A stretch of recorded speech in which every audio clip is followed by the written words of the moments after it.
One more difference for at least the moment. The pack can fire 3 shots while cloaked. Not clocked. Good lord. What am I talking about? But that should be fixed with the next patch, so don't worry about the ground control. Greyhound losing control, spinning around and finally crashing into a lamppost, lighting up the area. Germans clearing out the buildings. Icella's forward barracks still standing there, and Panzarsturm not really moving forward, Sim not having much infantry to actually move ahead with. Some light fighting going on here. Another machine gun emplacement going up. And a second M8 armored car. Well, I'd actually do it, to be honest, although I'd probably try to move it elsewhere than where I last spotted the enemy pack, and I'd certainly be using some infantry to try and spot any enemy anti-tank assets. But for the moment, Panzarsturm seems out to be pretty calm and floating a lot of manpower, 1,000 in fact. That's really something you should avoid at all costs unless you're saving up for a Tiger tank or something like that, which he currently does not have the command points for. But he has gone for the Blitzkrieg doctrine, which does not have the flare and some other abilities like Inspired Assault and the Rocket Barrage. It does have Stormtroopers, but they cannot run while cloaked, and all of their equipment costs 75 munitions. No discounts there. Also to note is that off-map infantry can receive veterancy, meaning that Stormtroopers can receive elite armor. Going for a double Panzerschreck upgrade, as some Wehrmacht players love to equip their Stormtroopers with Panzerschrecks in the duel, so that they can uncloak and fire off a dual barrage, knocking out most vehicles or causing grievous damage. Personally, I don't prefer it, as that will greatly decrease the anti-infantry power, and I prefer to keep my Stormtroopers a bit more versatile or more focused on infantry. But that is something, again, some players do. Engineers suppressed by the Volksgrenadiers with the BAR. And second Panzerschreck going up for the Stormtroopers, who are now cloaking on the hunt for the Greyhound. Second Greyhound out as well, and armor skirts on the first, not on the second. We see another American attempt at garrisoning and forcing back the Wehrmacht player slowly, but not the best choice as he finds himself surrounded. Stormtroopers somehow being decloaked, probably because he did not order the hold fire, something you should do if you intend to sneak with your Stormtroopers, otherwise they might fire and reveal themselves. Volksgrenadiers is trying to seek cover behind a wrecked Flakfjörling anti-aircraft gun. Stormtroopers now completely uncloaked, moving in. Panzerschreck hitting and wrecking one flak, and the other hitting the Greyhound, causing some damage. Stormtroopers firing another, retreating, and a second Stormtrooper team with full Panzerschreck. No, only one. Stormtrooper down. Another hit on the Greyhound. Still floating a lot of manpower. That's... yeah. Again, not recommendable. He should have used them for something. Veterancy, for example, further troops, packs, or taking up. And you can see that Icella, our American commander, has gone the armor company and has issued field repairs, repairing his Greyhounds for 150 munitions. Certainly not a bad idea, although not really what I'd recommend at this moment. On another Stormtrooper going down, really should retreat and pick up that Panzerschreck.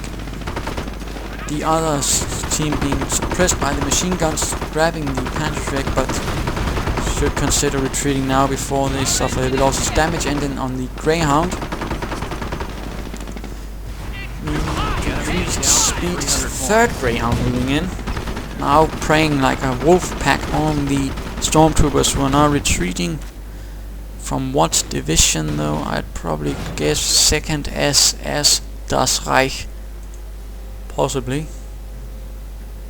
As I imagine those would have been the only ones, along with the 1st that would have been stationed around Rouen.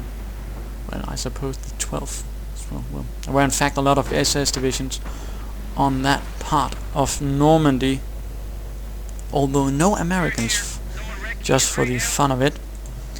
Stormtroopers recuperating, Foot Grenadiers as well.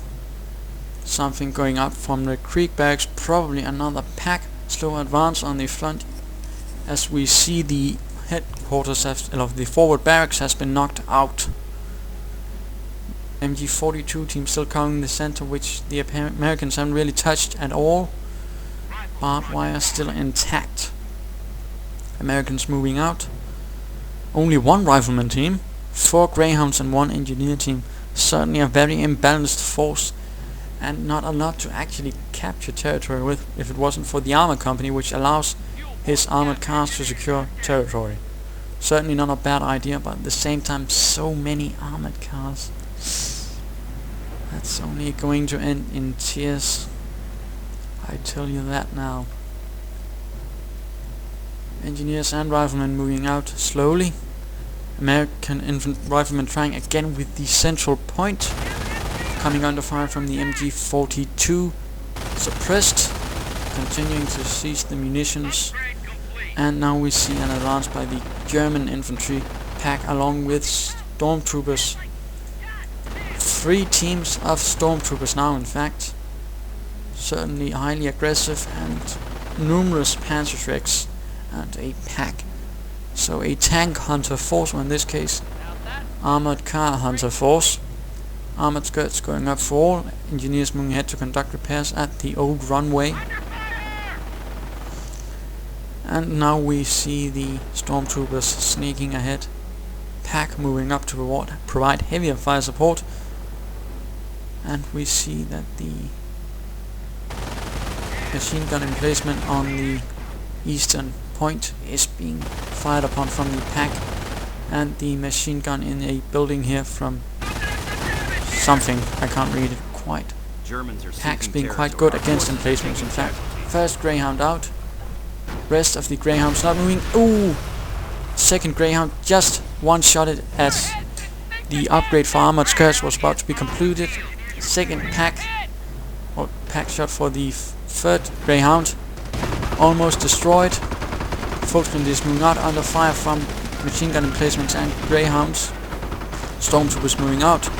Damaged Greyhound limping away and completely knocked out from a shot to the rear by the Panzerschrecks. And fourth Greyhound completely wrecked by these Panzerschreck stormtroopers. And well, as the moment he had seen those cloaked stormtroopers, he really should have gone for something either to detect them or infantry to deal with them, as these stormtroopers would, against riflemen with BARs, been in a lot of trouble, since they wouldn't have been able to fight back as well. Instead, the Greyhound charges right into him, and yeah, not good. One thing to note, that Greyhounds are not light tanks. They are armored cars. They are not meant to run right into your enemy and kill them. It's meant to more operate on the ranges or in the rear of your enemy lines. Instead, we now have numerous wrecked armored cars. I do believe that was the 6th that was knocked out right there. A heavy loss to the American commander, who is now going for a tank depot, yet still has 1 rifleman team on the field. Can't. So, Icella, if you're watching this, I would recommend for the future that you stick to at least having on the field at all times 3 infantry teams. 3 infantry teams as the minimum, 2 as the bare minimum. But we see the pack moving up ahead and the riflemen moving up on their own without no support at all. We also see the Allied war machine has been chosen for the Americans, allowing them to replace any lost armor and vehicles, but that is a bit too late now, as most of the armored cars are gone, and we have a half-track. We will probably see a quad AA gun for it, although again I'd not recommend throwing any further light vehicles into this. The only solution, as far as I can see, is infantry. And now we have a Stu 42 firing a heavy shell, knocking out 2 riflemen, 1 flinked right into the midst of the stormtroopers. And hand grenade going off, killing a stormtrooper squad and giving the rifleman veterancy 1. A small victory after a severe and tragic loss for the American mechanized forces, although ultimately not going to swing around anything, since I suspect that Panzarsturm still has plenty of manpower to spare. Having secured the eastern victory point, Panzarsturm slowly crawls ahead.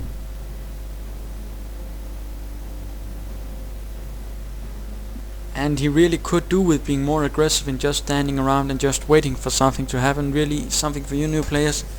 Don't sit around, move ahead, explore at the very least. If you encounter resistance, move back and either try to find a way around or attack with heavier forces. Don't just sit around waiting for your enemy to attack. The more pressure you can keep on your opponent, the better. And really at this moment he has the complete advantage, in fact, but is really not moving ahead and could easily secure most of the map. In fact, at this moment we now see the M4 Sherman of the American forces moving ahead, and the quad going up as I predicted on the half track. All quiet engineers with flamethrowers as well, and the riflemen moving ahead to support. Going to be quite a desperate assault, I suspect. Panzarsturm, having secured a bit further, cautiously moving ahead. Not sure what it is he's worrying about, since that, again, force of Greyhounds represented a large part of Icella's mechanized forces. In fact, it was probably somewhere around 1,000 or so more manpower at cost. Moving ahead, the Sherman at the lead. A bit of pathing action, meaning the half track is stuck up against the engineers. In fact, not moving ahead again, it seems. A bit of indecision on Icella's part. And we see a medic station going up, although a bit too late at this moment, I dare say, and a Wolverine. Stu 42 opening fire. I'm not sure the Wolverine will do much here at this moment. Sherman opening fire on the Stu 42. First shot not penetrating the frontal sloped armor.